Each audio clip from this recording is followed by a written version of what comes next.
A gente tem um debate aqui em Salvador sobre a questão das áreas verdes. Inclusive, os adversários criticam a gestão do ex-prefeito Assemineto e do atual prefeito Bruno Reis por, segundo a avaliação deles, acabar com áreas que tinham um nível de reflorestamento, de árvores em geral. A crítica foi muito comum, principalmente naquela obra do BRT, e à época o André Fraga, que era secretário, ele justificava que a cada árvore podada ou que morria, havia o replantio de uma outra árvore em uma outra área de Salvador. Como é que está essa questão das áreas verdes aqui na capital baiana? Salvador é uma cidade que apostou em não ter verde no passado e agora é um processo de reflorestamento da própria cidade. Como é que está essa situação hoje? É importante que a gente traz até o histórico do BRT. Realmente tivemos muitas críticas no BRT. Até o ano passado eu acho que fiz algumas defesas em relação ao BRT, porque realmente foi necessário tirar algumas árvores dali daquela região, ali perto do Hospital Aliança. Mas, como você mesmo falou, o vereador falou na época, e eu continuo falando, é que, em média, dependendo da espécie e do poste da árvore, a gente tira uma árvore e planta 10.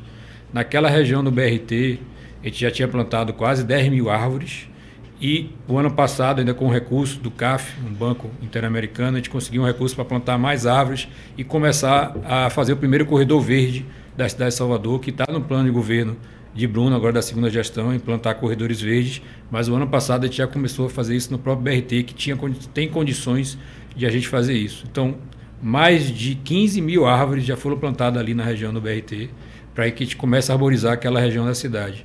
Então, o BRT foi necessário tirar algumas árvores, mas mais de 15 já foram plantadas. No BRT, a gente tinha uma grande quantidade de veículos passando por ali.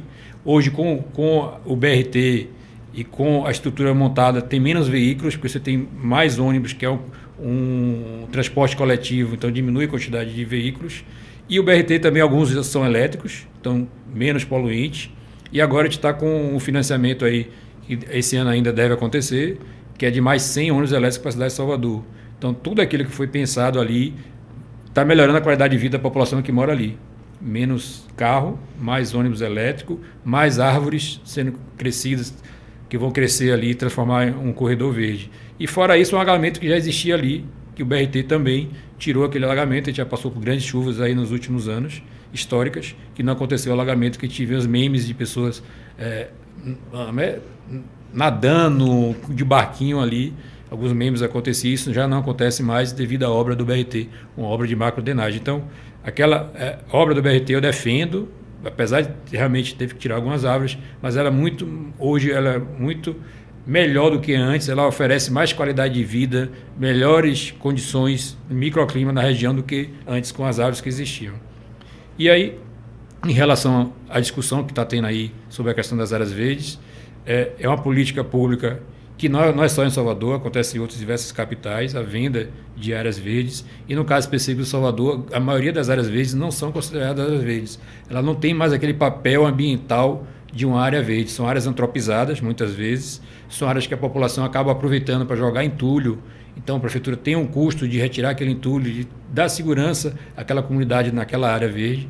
Então, a grande maioria das áreas não são realmente áreas verdes na sua própria natureza.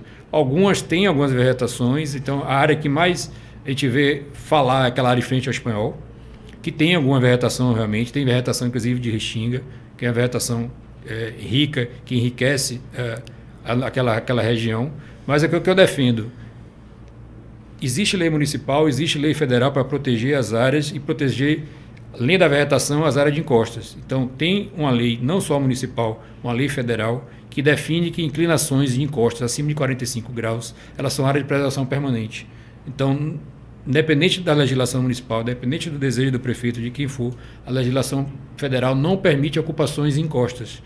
Então, eu defendo que boa parte daquela área, que no futuro vai ser comercializada novamente, parece que o leilão vai ser um novo leilão, boa parte daquela área vai continuar sendo área verde, porque existe lei municipal e lei federal que protege aquela área.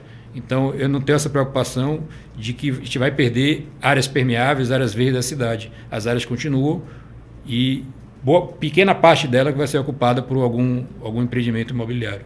Quando a gente fala dessas árvores que foram plantadas ao longo dessas gestões, a gente está falando de quase 4 gestões desse grupo político à frente de Salvador, a gente não consegue perceber ainda porque as árvores elas são mudas, né? Elas estão em um processo de crescimento e às vezes demora um pouco para que haja um resultado visível. Qual é a perspectiva que você tem para que a população sinta a diferença desses investimentos que a prefeitura tem feito? A gente tem algumas áreas que já é possível ver visualmente, e uma que é linda, que é o Vale do Canela. Quem passa no Vale do Canela hoje vê árvores acima de 6 metros e 7 metros dando sombra, então é belíssimo.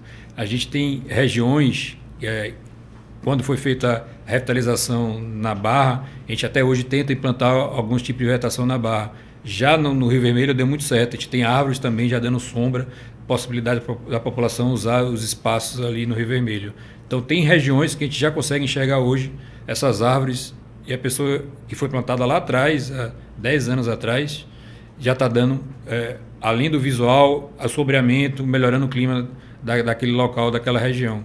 Então, agora no BRT, como eu falei, a gente finalizou em dezembro em torno de 15 mil árvores plantadas. Acho que, de repente, no final da segunda gestão de Bloom, daqui a 3 anos, 3 anos e meio, a gente vai ter essas árvores já em destaque e o pessoal vai entender que toda aquela política pública que foi feita lá no início está dando resultado.